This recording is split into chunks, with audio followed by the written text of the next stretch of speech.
Welcome to my channel. CAA നടപ്പാക്കാനായിട്ട് ഉത്തരവിറങ്ങിയല്ല. അപ്പൊ അതിനെ പറ്റിയുള്ള ചില ചിന്തകളാണ് ഇന്നത്തെ എൻ്റെ വീഡിയോയിൽ. ഒരാളിന് ഒരു രാജ്യത്ത് പൗരത്വം വേണമെങ്കിൽ അത് എടുക്കാനായിട്ട് വ്യക്തമായ നിയമങ്ങളുണ്ട്. നമ്മുടെ ഭാരതത്തിലും അത് ഉണ്ട്. അതായത് പൗരത്വം അപേക്ഷിക്കുന്ന ആള് ഇത്ര കാലം നമ്മുടെ രാജ്യത്ത് ജീവിച്ചിരിക്കണം, ക്രിമിനൽ റെക്കോർഡ്സ് ഒന്നും പാടില്ല, രാജ്യത്തിന് എതിരായിട്ടുള്ള പ്രവർത്തനങ്ങൾ ഒന്നും നടത്താൻ പാടില്ല, ഇങ്ങനെ കുറെ കണ്ടീഷൻസ് ഉണ്ട്. അല്ലാതെ അതിന് ഇന്ന മതക്കാരനായിരിക്കണം എന്നൊരു കണ്ടീഷൻ നമ്മുടെ ഇന്ത്യയിലെ ഭരണഘടനയിൽ ഇല്ല.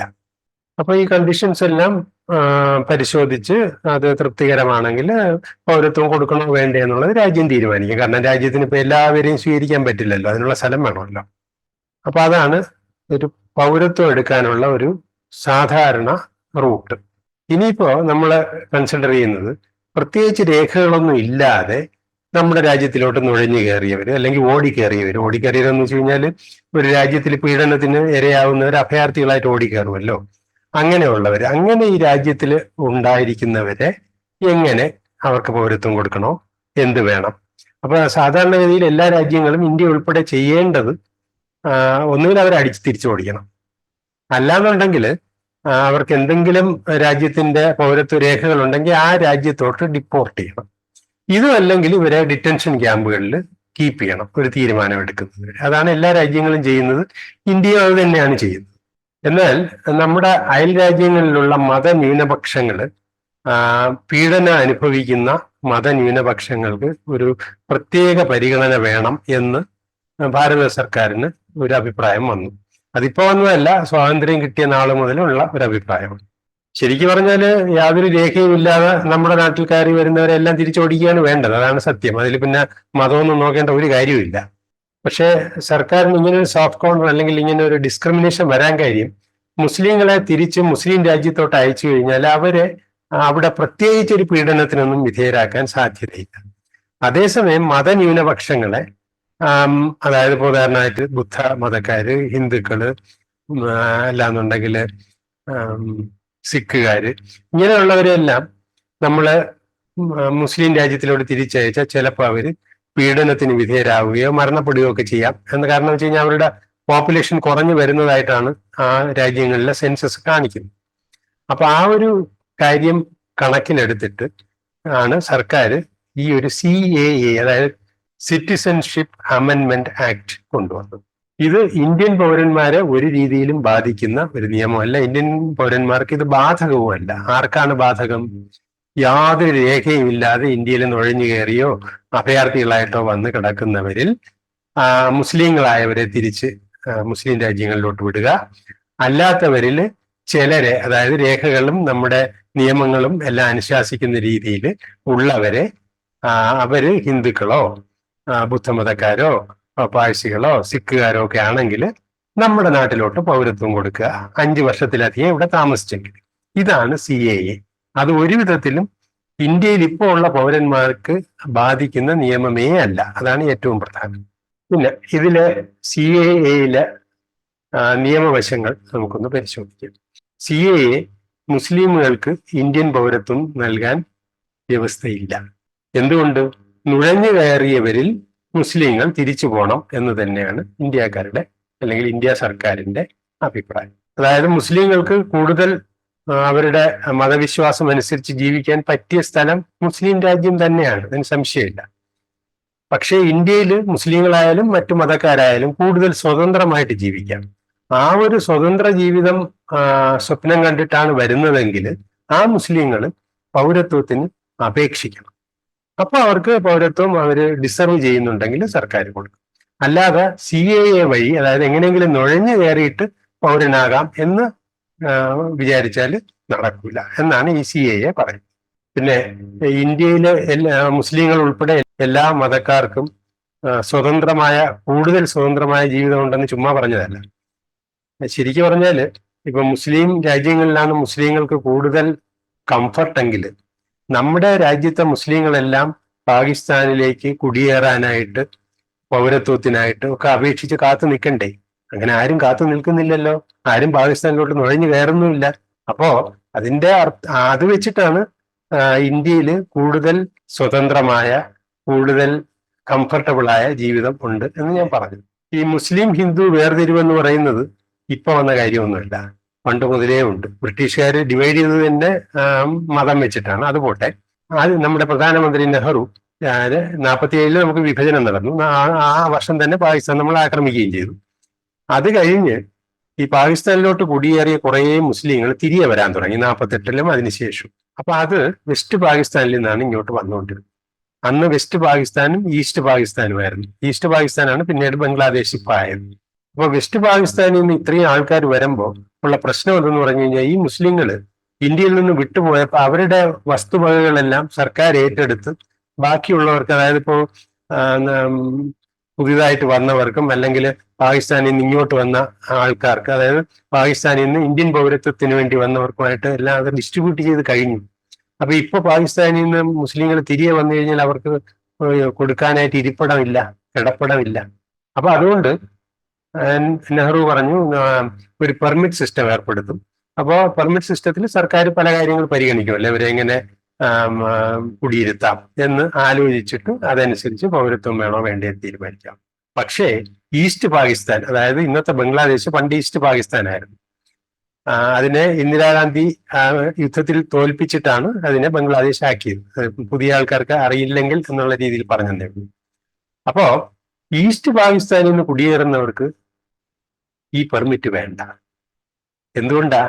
ഈസ്റ്റ് പാകിസ്ഥാനിൽ 20-22% ഹിന്ദുക്കളാണ്. ആ ഹിന്ദുക്കളെ പീഡിപ്പിക്കപ്പെട്ട് അവർ ഓടി റെഫ്യൂജീസ് ആയിട്ട് തിരികെ കയറി വരുന്നതാണ് ഈ ഈസ്റ്റ് പാകിസ്ഥാനിൽ നിന്നുള്ള കുടിയേറ്റം.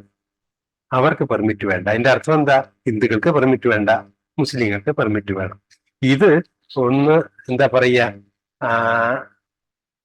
ഓബ്വിയസ് ആവാതെ പൊതിഞ്ഞ് ആണ് ഇതുവരെ പറഞ്ഞുകൊണ്ടിരുന്നത്. ഇപ്പോഴത്തെ സർക്കാരിന് കുറച്ചുകൂടി ഒരു നട്ടല് തോന്നി, അത് ഉള്ള കാര്യം ഉള്ളതുപോലെ അങ്ങ് തുറന്നു പറഞ്ഞു. അത്രേ ഉള്ളൂ ആ ഒരു വ്യത്യാസം. ഇത് പണ്ടും ഉള്ള ഒരു സംഭവം തന്നെയാണ്, ഇപ്പോഴും അത് തന്നെയാണ് നടക്കുന്നത്. പിന്നെ ചില മതവിഭാഗങ്ങളെ മാത്രം ഈ സിറ്റിസൺഷിപ്പിന് വേണ്ടി ഫാസ്റ്റ് ട്രാക്ക് ചെയ്യുന്നത് നമ്മുടെ രാജ്യത്ത് മാത്രമുള്ള ഒരു ഫിനോമിനൻ ആണോ? തീർച്ചയായിട്ടും അല്ല. ഒരുപാട് രാജ്യങ്ങളിൽ അങ്ങനെയുണ്ട്. ഇപ്പൊ മുസ്ലിം രാജ്യങ്ങളാണെങ്കിൽ മുസ്ലിങ്ങളാണെങ്കിൽ എളുപ്പം കിട്ടും, അതൊക്കെ വിടാം. നമ്മുടെ അമേരിക്കയെ നോക്കൂ, US. എന്തിനുവേണ്ടി ഞാൻ US പറയുന്നതെന്ന് ചോദിച്ചു കഴിഞ്ഞാൽ, ഈ CAA നടപ്പിലാക്കുന്നതിനെ എതിർക്കുന്ന ഒരു രാജ്യമാണ് അമേരിക്ക.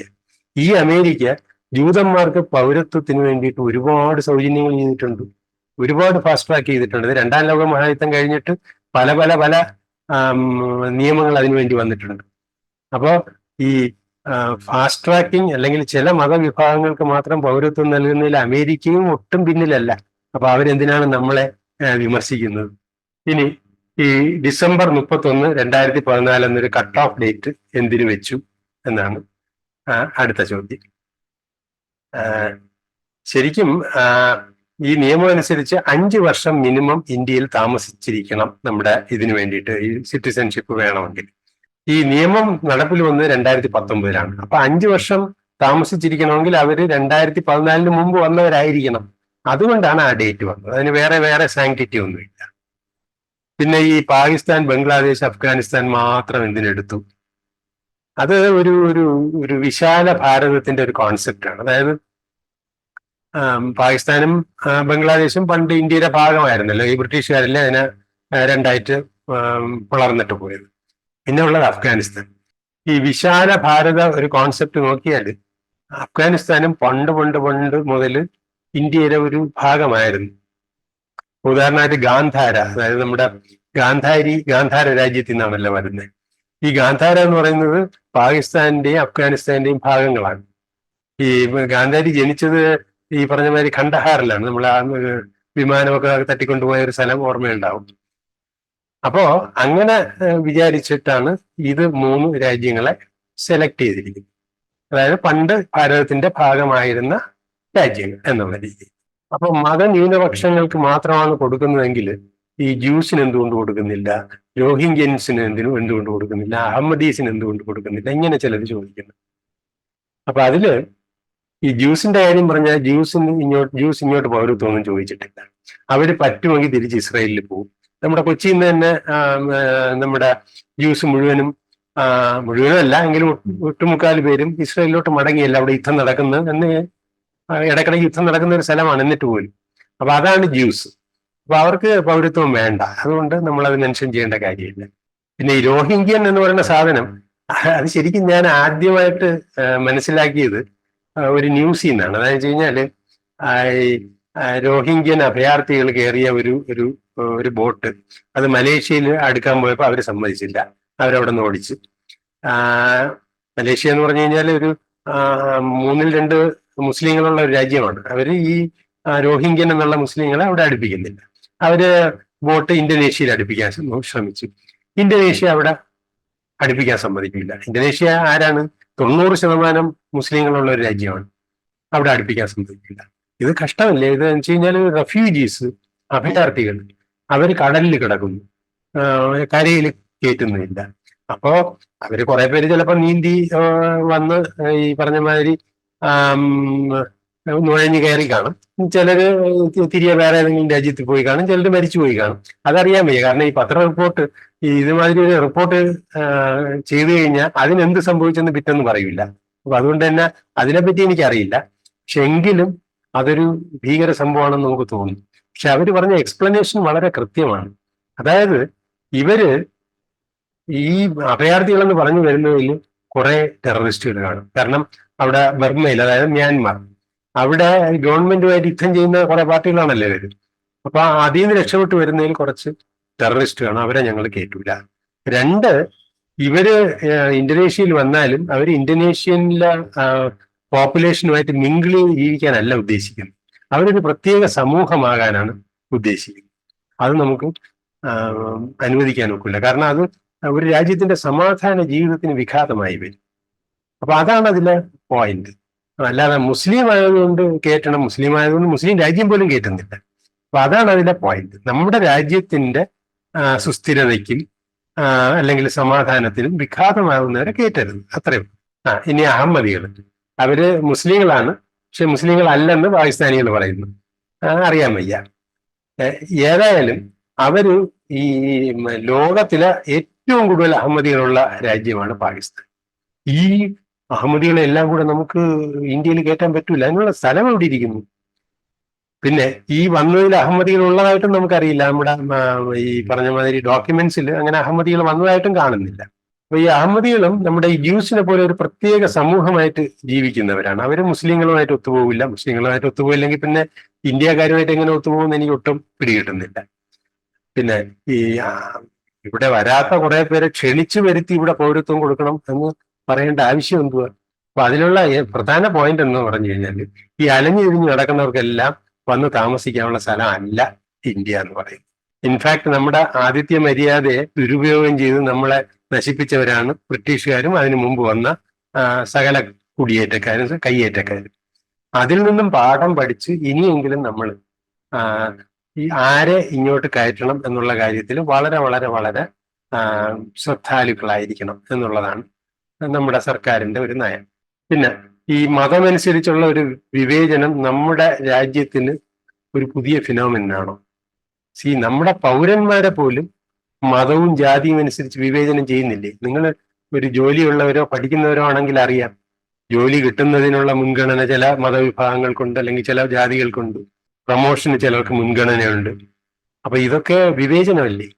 അപ്പൊ ഇന്ത്യയിലെ പൗരന്മാർക്ക് വിവേചനമാകാം, ഇവിടെ നുഴഞ്ഞു കയറി വന്നവർക്ക് വിവേചനം പാടില്ല എന്ന് പറയുന്നതിൽ എന്ത് ന്യായമാണ്? Just think. ഇനി CAA ആക്രമിക്കുന്നവർ പറയുന്ന വേറൊരു പ്രധാന സംഭവം എന്തെന്ന് വെച്ച് കഴിഞ്ഞാൽ, ആർട്ടിക്കിൾ 14 ഇന്ത്യൻ ഭരണഘടനയുടെ ആർട്ടിക്കിൾ 14 ഇന്ത്യൻ ടെറിട്ടറിയിൽ മതപരമായ വിവേചനം പാടില്ല എന്ന് പറയുന്നുണ്ട്. അത് സത്യമാണ്. ഈ ഇന്ത്യൻ ഭരണഘടന എന്ന് പറയുന്നത് ഇന്ത്യൻ പൗരന് വേണ്ടി രചിച്ചിട്ടുള്ള ഒരു ഗ്രന്ഥമാണ്, അല്ലാതെ ലോകത്തുള്ള എല്ലാവർക്കും വേണ്ടിയിട്ടുള്ള ഒരു ഗ്രന്ഥമല്ല. അതുകൊണ്ട് തന്നെ ഈ പറഞ്ഞ കാര്യം ഇന്ത്യൻ പൗരനാണ് അപ്ലൈ ചെയ്യുന്നത്, അല്ലാതെ ഇവിടെ നുഴഞ്ഞു കയറി വരുന്നവർക്കും നുഴഞ്ഞു കയറി വരുന്ന ടെററിസ്റ്റിനും അല്ലാന്നുണ്ടെങ്കിൽ റെഫ്യൂജീസിനും ഒക്കെ അപ്ലൈ ചെയ്യുന്ന ഒരു നിയമം അല്ല. ഇന്ത്യൻ പൗരനായി കഴിഞ്ഞാൽ അവർക്ക് അപ്ലൈ ചെയ്യുന്ന ഒരു നിയമമാണ്. അതാണ് നമ്മുടെ കോമൺ സെൻസ് വെച്ച് നമുക്ക് തോന്നുന്നത്. പിന്നെ ഈ നിയമത്തിന്റെ വേർഡിങ്ങിൽ അങ്ങനെ കൺഫ്യൂഷൻ വല്ലതും ഉണ്ടെങ്കിൽ അത് സുപ്രീം കോടതി തീരുമാനിക്കണം. കാരണം ഭരണഘടന പറയുന്നത് സുപ്രീം കോടതിക്ക് നമ്മുടെ നിയമങ്ങൾ വ്യാഖ്യാനം ചെയ്യാനുള്ള അധികാരമുണ്ട്. അതായത് ഇതുപോലെ കൺഫ്യൂഷൻ വരുമ്പോൾ സുപ്രീം കോടതിയെ സമീപിച്ചു കഴിഞ്ഞാൽ അവരത് വ്യാഖ്യാനിച്ച് എന്താണ് യഥാർത്ഥത്തിൽ ഉദ്ദേശിക്കുന്നത് എന്ന് പറയും. പിന്നെ ഭരണഘടനാ ശില്പികൾ എന്താണ് ഉദ്ദേശിച്ചതെന്ന് ചോദിച്ചു കഴിഞ്ഞാൽ അത് അവർക്ക് മാത്രമേ അറിയാവുള്ളൂ. അവരാരും തന്നെ ഇപ്പൊ ജീവിച്ചിരിപ്പില്ല. അപ്പൊ അതുകൊണ്ട് നമുക്കതറിയാൻ ഒരു മാർഗവുമില്ല. പിന്നെ എഴുതി വെച്ചിരിക്കുന്നതിനെ അപഗ്രഥനം ചെയ്ത് കണ്ടുപിടിക്കാമോ എന്ന് ചോദിച്ചു കഴിഞ്ഞാൽ അതൊരു വല്ലാത്തൊരു പ്രഹേളികയാണ്. ഉദാഹരണമായിട്ട് നമ്മുടെ ചങ്ങമ്പുഴ കൃഷ്ണപിള്ള സ്ത്രീകളെ പറ്റി പറഞ്ഞ ഒരു 2 വരിയുണ്ട്. നാരികൾ നാരികൾ വിശ്വവിപത്തിന്റെ നാരായ വേരുകൾ നാരകീയാഗ്നികൾ. അതായത് ഈ കൃഷ്ണപിള്ളയ്ക്ക് വീട്ടിലുള്ള ഭാര്യയെ ഉൾപ്പെടെയുള്ള പെണ്ണുങ്ങളൊന്നും വെള്ളം അടിക്കാൻ കാശ് കൊടുക്കാത്തപ്പോ കലിപ്പ് തീർക്കാൻ വേണ്ടിയിട്ട് എഴുതിയ വരികളാകാം, ആയിക്കൂടാന്നില്ലല്ലോ. പക്ഷെ അദ്ദേഹം ഇപ്പൊ ജീവിച്ചിരിപ്പില്ല, അതുകൊണ്ട് നമുക്ക് അറിഞ്ഞുകൂടാ.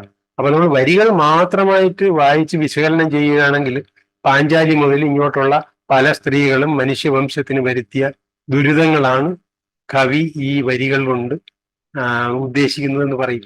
അപ്പൊ അതുകൊണ്ട് ഇത് കോൺസ്റ്റിറ്റ്യൂഷന്റെ വേർഡിങ്ങിൽ കൺഫ്യൂഷൻ ഉണ്ടെങ്കിൽ സുപ്രീം കോടതി പറയട്ടെ, അഭിപ്രായം പറയട്ടെ. അല്ല ഒരു പക്ഷേ എന്നിട്ടും ഒരു വ്യക്തത കിട്ടുന്നില്ലെങ്കിൽ അതിനുള്ള പരിഹാരവും നമ്മുടെ ഭരണഘടനയിൽ പറഞ്ഞിട്ടുണ്ട്. ആവശ്യത്തിന് ഭൂരിപക്ഷത്തിന് ജയിക്കുക, 3-2 4-3 ഭൂരിപക്ഷത്തിൽ ജയിക്കുക, എന്നിട്ട് ഇതിന്റെ വേർഡിങ് നിങ്ങൾക്ക് മാറ്റാം, അമെൻഡ് ചെയ്യാം. അതിനാണല്ലോ കോൺസ്റ്റിറ്റ്യൂഷൻ പറഞ്ഞിരിക്കുന്നത്. ഇനി ഈ CAA സംബന്ധിച്ച് ആസാമിൽ വലിയ പ്രക്ഷോഭണം നേരത്തെ നടന്നിട്ടുണ്ട്, ഇപ്പോഴും നടക്കുന്നു. അത് വളരെ ഇൻട്രസ്റ്റിംഗ് ആണ്. അതിന് എന്തിനാണെന്ന് ചോദിച്ചു കഴിഞ്ഞാൽ CAA നടപ്പാക്കരുത്. എന്തുകൊണ്ട് നടപ്പാക്കരുത്? ഹിന്ദുക്കളെ ഇവിടെ കയറ്റാൻ പാടില്ല. അതെന്താ അങ്ങനെ വരാൻ കാര്യം? ഞാൻ നേരത്തെ പറഞ്ഞില്ലേ, ഈസ്റ്റ് പാകിസ്ഥാൻ, അതായത് ഇപ്പോഴത്തെ ബംഗ്ലാദേശിൽ നിന്ന് പീഡിപ്പിക്കപ്പെട്ട് ഓടി വന്നതെല്ലാം ഹിന്ദുക്കളാണ്. അവര് വന്ന് ഇവിടെ താമസിച്ചിട്ട് നമുക്കറിയാമല്ലോ, ഇപ്പോ മറുനാടൻ തൊഴിലാളികൾ കേരളത്തിൽ വന്ന് താമസിച്ചിട്ട് ഇവിടുത്തെ ബലാത്സംഗങ്ങളും കൊലപാതകങ്ങളും ഒക്കെ അവരല്ലേ നടത്തുന്നത്. അതേമാതിരി ഈ വന്ന ഹിന്ദുക്കൾ അക്രമികളായി ഇവിടുത്തെ നേരത്തെ താമസിച്ചിരുന്ന അല്ലെങ്കിൽ ഇന്ത്യയിൽ ആദ്യമേ ഉണ്ടായിരുന്ന താമസക്കാർക്ക് വലിയൊരു ഉപദ്രവമായി. അതുകൊണ്ട് ഈ ഹിന്ദുക്കളെ തിരിച്ചയക്കണം എന്നാണ് ആസാമിലെ ഹിന്ദുക്കൾ പറയുന്നത്. അതാണ് അവിടുത്തെ സമരം. അല്ലാതെ മുസ്ലിങ്ങൾക്ക് കൊടുക്കരുത് എന്ന് പറഞ്ഞതല്ല, ഹിന്ദുക്കൾക്ക് കൊടുക്കണം എന്ന് പറഞ്ഞതിനെതിരെയാണ് സമരം. പിന്നെ ഈ സ്വന്തം മതക്കാരെ നമ്മുടെ രാജ്യത്തോട്ട് കയറ്റരുത് എന്ന് പറയുന്നത് ഇന്ത്യയിൽ മാത്രമുള്ള ഒരു പ്രതിഭാസമാണോ എന്ന് ചോദിച്ചാൽ അല്ല, ലോകത്തെമ്പാടും അങ്ങനെ ഉണ്ട്. ഇപ്പൊ ഉദാഹരണമായിട്ട് ഇപ്പൊ ഗാസയിൽ യുദ്ധം നടക്കുവാണല്ലോ. ഈജിപ്റ്റ് നമ്മുടെ റാഫേലിന്റെ ബോർഡർ ഒന്ന് തുറന്നു കൊടുത്തെങ്കിൽ ആളുകൾക്ക് കയറി ഇന്നസെന്റ് നിരപരാധികൾ രക്ഷപ്പെട്ടു. മറ്റവര് കിടന്ന് യുദ്ധം ചെയ്തോട്ടെ, ഹമാസോ ഇസ്രയേലികളോ ആരോ ചത്തോട്ടെ, അല്ലെങ്കിൽ അവസാനം ഹമാസ് ഇസ്രയേലിനെ അങ്ങ് പിടിച്ചെടുക്കട്ടെ, അതൊന്നും നമുക്കൊരു വിരോധമല്ല. പക്ഷെ ഈ ഇന്നസെന്റ് ആയിട്ടുള്ള ആൾക്കാർ ഒരു നമ്മുടെ ബംഗ്ലാദേശ് യുദ്ധം നടന്നപ്പോൾ ഇന്ത്യക്കാര് അഭയാർത്ഥികളെ സ്വീകരിച്ച പോലെ അഭയാർത്ഥികളെ ഈജിപ്തിന് സ്വീകരിക്കാമായിരുന്നു. പക്ഷെ ഈജിപ്ത് എന്ത് ചെയ്തെന്ന് അറിയാവും? അവരൊരു മതില് കെട്ടി ഇവന്മാര് കയറാതിരിക്കുക. എന്നിട്ട് ഈ പറഞ്ഞ മാതിരി എല്ലാവരും ഒക്കെ വലിയ ബഹളമൊക്കെ ഉണ്ടാക്കിയപ്പോൾ ലിമിറ്റഡ് ആയിട്ട് കുറച്ച് പേരെ കയറ്റി. അപ്പൊ എന്തുകൊണ്ടാണ് ഇവര് കയറ്റാത്തതെന്ന് ചോദിച്ചു കഴിഞ്ഞാൽ ഈ കയറുന്നതിൽ ഒരുപാട് ടെററിസ്റ്റ് കാണും. അത് ഈജിപ്തിന് പറ്റൂല. 2, ഇവർ ഈജിപ്റ്റ് കയറിയിട്ട് അവരുമായിട്ട് മിങ്കിൾ ചെയ്ത് ജീവിക്കുകയോ ഇല്ല. ഇവർ പാലസ്തീൻ എന്നും പറഞ്ഞ ഒരു പ്രത്യേക സമൂഹമായിട്ട് ജീവിച്ച് അവിടെ നിന്ന് നമ്മുടെ ഇസ്രായേലിനെ ആക്രമിക്കും. അപ്പൊ ഇസ്രായേൽ തിരിച്ചാക്രമിക്കും.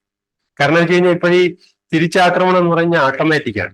ഇപ്പൊ നമ്മളൊരു ആശുപത്രിയിൽ ഇരുന്നാണ് ഇസ്രായേലിന് മിസൈൽ അയക്കുന്നതെങ്കിൽ തിരിച്ചുള്ള മിസൈൽ ഓട്ടോമാറ്റിക്കായിട്ട് ആശുപത്രിയിൽ വരും. അതുപോലെ ഈജിപ്തിൽ ഇരുന്നാണ് ഒരു മിസൈൽ അയക്കുന്നതെങ്കിൽ ഈ മിസൈൽ തിരിച്ച് ഈജിപ്തിൽ തന്നെ വരും. ഈ ഒരു ഡേഞ്ചർ ഈജിപ്തിന് പറ്റൂല. അതുകൊണ്ടാണ് അവർ കയറ്റാത്തത്. അപ്പൊ അതുകൂടാതെ അവർക്ക് ഒരു പഴയ അനുഭവം ഉണ്ട്.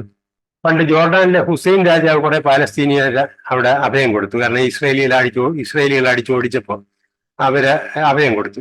അവരെന്ത് ചെയ്തു? അവരവിടെ ഒരു സമൂഹമായിട്ട് അങ്ങ് ജീവിക്കാൻ തുടങ്ങി. അവിടെ വേണ്ടാതനങ്ങളെല്ലാം ചെയ്യുന്നു. അവിടെ നിന്ന് ഇസ്രായേലിനെ ആക്രമിക്കുന്നു. അപ്പൊ ഇസ്രായേൽ തിരിച്ചാക്രമിക്കുമ്പോൾ അത് ജോർഡാനിലല്ലേ വന്ന് വീഴുക. അപ്പോ ജോർഡാൻ പറഞ്ഞു നിങ്ങൾ പറ്റൂല, നിങ്ങൾ ഇറങ്ങണം. അപ്പൊ ഇവര് കയറിയാൽ ഇറങ്ങുമോ? അവരിറങ്ങിയില്ല. പിന്നെ ജോർഡാൻ രാജാവ് ഹുസൈൻ രാജാവ് എന്ത് ചെയ്തു? പട്ടാളത്തിന് ഇറക്കിയാണ് ഇവരെ ഓടിച്ചത്. ഓടിച്ചതെന്നല്ല, ആയിരക്കണക്കിന് പലസ്തീനികൾ മരിച്ചു ആ യുദ്ധത്തിൽ. യുദ്ധമല്ല, ഒരു സിവിൽ വാർ പോലെ. അതിനകത്ത് അവരെ ഓടിക്കാൻ പട്ടാളത്തിന് ഇറക്കേണ്ടി വരും. അപ്പൊ അതാണ് നമ്മുടെ ഇന്റർനാഷണൽ ആയിട്ട് നോക്കിയാൽ ഉള്ള കാര്യം. അതായത് ഏത് മതക്കാരനെ എന്നുള്ളതല്ല, ഈ നമ്മുടെ രാജ്യത്തിന് ദോഷം വരുന്നവൻ ആര്, അത് ഏത് മതം എന്നുള്ളൊരു വിഷയമല്ല, അവനെ കേറ്റില്ല. അത് ലോകത്തെമ്പാടും അങ്ങനെയാണ്, ഇന്ത്യയിലും അങ്ങനെ തന്നെ ആകണം. ഇന്ത്യ പണ്ട് എല്ലാവരെയും കയറ്റിക്കൊണ്ടിരുന്ന ഒരു അവസ്ഥ ആണ് ഇന്ത്യക്ക് ഇത്രയും മോശമായ, അതായത് ബ്രിട്ടീഷുകാർ ഉൾപ്പെടെ നമ്മളെ ചൂഷണം ചെയ്യാനുണ്ടായ കാര്യം അതാണ്. അപ്പൊ ഭാരതത്തിൽ ആര് കയറണം, ആർക്ക് പൗരത്വം കൊടുക്കണം എന്നുള്ളത് ഭാരതം തീരുമാനിക്കട്ടെ. അപ്പൊ അത് ഭാരതം അല്ലെങ്കിൽ ഇന്ത്യ തീരുമാനിക്കണമെന്ന് വെച്ചാൽ ആരാണ് തീരുമാനിക്കേണ്ടത്? ഇന്ത്യയിൽ തിരഞ്ഞെടുക്കപ്പെട്ട ആൾ, അതായത് തിരഞ്ഞെടുക്കപ്പെട്ട ഗവൺമെന്റ്. അപ്പൊ ഈ തിരഞ്ഞെടുക്കപ്പെട്ട ഗവൺമെന്റ് ഈ ഇന്ന ഇന്ന മതന്യൂനപക്ഷങ്ങളെ കയറ്റാവുള്ളൂ എന്ന് പറഞ്ഞു കഴിഞ്ഞാൽ അത് അംഗീകരിക്കുന്നതിൽ എന്താ തെറ്റ്? ഇപ്പൊ ഉദാഹരണമായിട്ട് തിരഞ്ഞെടുക്കപ്പെട്ട് കഴിഞ്ഞിട്ട് തോന്നിയാസം ചെയ്യുകയാണെങ്കിൽ അത് നമുക്ക് എതിർക്കാം. ഇതങ്ങനെയല്ലല്ലോ. പ്രകടന പത്രികയിൽ പറഞ്ഞിട്ടുണ്ട് ഞങ്ങള് CAA ഉണ്ടാക്കും. അത് ജനങ്ങൾ അംഗീകരിച്ച് ഇവരെ വൻ ഭൂരിപക്ഷത്തോടെ തിരഞ്ഞെടുത്തു. അങ്ങനെ തിരഞ്ഞെടുത്ത ആൾക്കാർ പ്രകടന പത്രികയിൽ പറയുന്ന കാര്യം നടപ്പാക്കുമ്പോൾ അത് സമ്മതിക്കില്ല എന്ന് പറയുന്ന അത് ജനാധിപത്യ വിരുദ്ധമല്ലേ? അപ്പൊ ഇത് തീരുമാനിക്കേണ്ടത് ആരാണ്? ഇപ്പൊ 3 സീറ്റ് ജയിച്ച ആളാണോ, 303 സീറ്റ് ജയിച്ച ആളാണോ? അപ്പൊ ജനാധിപത്യപരമായിട്ട് നമ്മൾ പെരുമാറണം. ഇപ്പൊ നടക്കുന്നത് ജനാധിപത്യത്തിന് എതിരായ ഒരു പ്രക്ഷോഭമാണ്. അത് നമുക്ക് അംഗീകരിക്കാൻ ബുദ്ധിമുട്ടാണ്. ഇനി ഈ പ്രക്ഷോഭം നയിക്കുന്ന ഏതെങ്കിലും രാഷ്ട്രീയക്കാർക്ക് ഇവിടുത്തെ നമ്മുടെ നാട്ടില് രോഹിംഗ്യക്കാരെയോ അഹമ്മദികളെയൊക്കെ കൊണ്ട് താമസിപ്പിക്കണമെങ്കിൽ ഇതിപ്പോ ഇലക്ഷൻ വരാൻ പോവല്ലേ, പ്രകടന പത്രികയിൽ പറയുക, എന്നിട്ട് അത് ജനങ്ങൾ അംഗീകരിക്കുകയാണെങ്കിൽ ജയിച്ചു വരിക, ഇന്ത്യയുടെ ഭരണ സാരഥ്യം ഏറ്റെടുക്കുക, ഇതങ്ങ് ചെയ്യുക. ആരും എതിർക്കാൻ വരുന്നില്ല, ഞാൻ എതിർക്കില്ല. കാരണം ഈ പറഞ്ഞ മാതിരി സർക്കാർ എന്ന് പറഞ്ഞു കഴിഞ്ഞാൽ ജനങ്ങളുടെ ഇഷ്ടം, ജനങ്ങൾ എന്താ നമ്മളെ ഏൽപ്പിച്ചത് അത് ചെയ്യാനാണ്.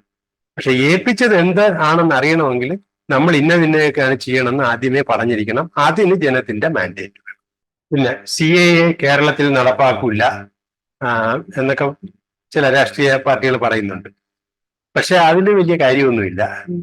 കേരളത്തിൽ നിന്ന് വിസ ഇഷ്യൂ ചെയ്യില്ല എന്ന് പറയുന്ന പോലെയുള്ള ഒരു തമാശ, അത്രയേ ഉള്ളൂ. അവൻ വിചാരിക്കും എന്തിനാണ് പിന്നെ ഈ രാഷ്ട്രീയക്കാർ ഇങ്ങനെയൊക്കെ പറയുന്നത്. ഇങ്ങനെ പറയുന്നത് എന്തിനാന്ന് ചോദിച്ചു കഴിഞ്ഞാൽ ഈ രാഷ്ട്രീയക്കാർ പറയുന്നത് വായും പൊളിച്ചിരുന്ന് കേട്ട് അമ്മാതിരി വിശ്വസിക്കാൻ ഇവിടെ ആളുണ്ട്. അതുകൊണ്ടാണ് അവർ പറയുന്നത്. അതുകൊണ്ട് രാഷ്ട്രീയക്കാരെ ഞാൻ അതിൽ കുറ്റം പറയില്ല. അത് ഇവിടുത്തെ മോറോൺസ് ആയിട്ടുള്ള ആൾക്കാരുടെ കുറ്റമാണ്. അവരെ മാത്രമേ എനിക്ക് കുറ്റം പറയാൻ പറ്റൂ. നമ്മളെ മലയാളികൾ നമ്മുടെ തലച്ചോറ് ഉപയോഗിക്കാൻ പഠിക്കണം, ചിന്തിക്കാൻ പഠിക്കണം. അതായത് ഇപ്പോൾ ഇൻഫർമേഷൻ നെറ്റിൽ അവൈലബിൾ അല്ലേ? ഒരു നിയമം പാസ്സാക്കി കഴിഞ്ഞാൽ ആ നിയമം നെറ്റിൽ നമുക്ക് വായിക്കാം. വായിച്ചിട്ട് അതിനെപ്പറ്റി അപഗ്രഥിക്കണം. ആര്? നമ്മൾ സ്വയം. അല്ല ആരെങ്കിലും അപഗ്രഥിച്ച് തരുന്ന സാധനത്തിന് അങ്ങ് വിഴുങ്ങുകയല്ല ചെയ്യേണ്ടത്. സ്വയം അനലൈസ് ചെയ്ത് നമ്മുടെ ഒരു തീരുമാനത്തിൽ അല്ലെങ്കിൽ നമ്മുടെ ഒരു ഒപ്പീനിയനിലെത്തുക. മറ്റാരെങ്കിലും അവരുടെ സൗകര്യത്തിന് അല്ലെങ്കിൽ അവരുടെ ഗുണത്തിന് വേണ്ടി അപഗ്രഥിച്ച് തരുന്ന കാര്യങ്ങൾ അങ്ങനെ അങ്ങ് വിഴുങ്ങാതിരിക്കുക. So the point is empower yourself. അതാണ് ജനാധിപത്യം.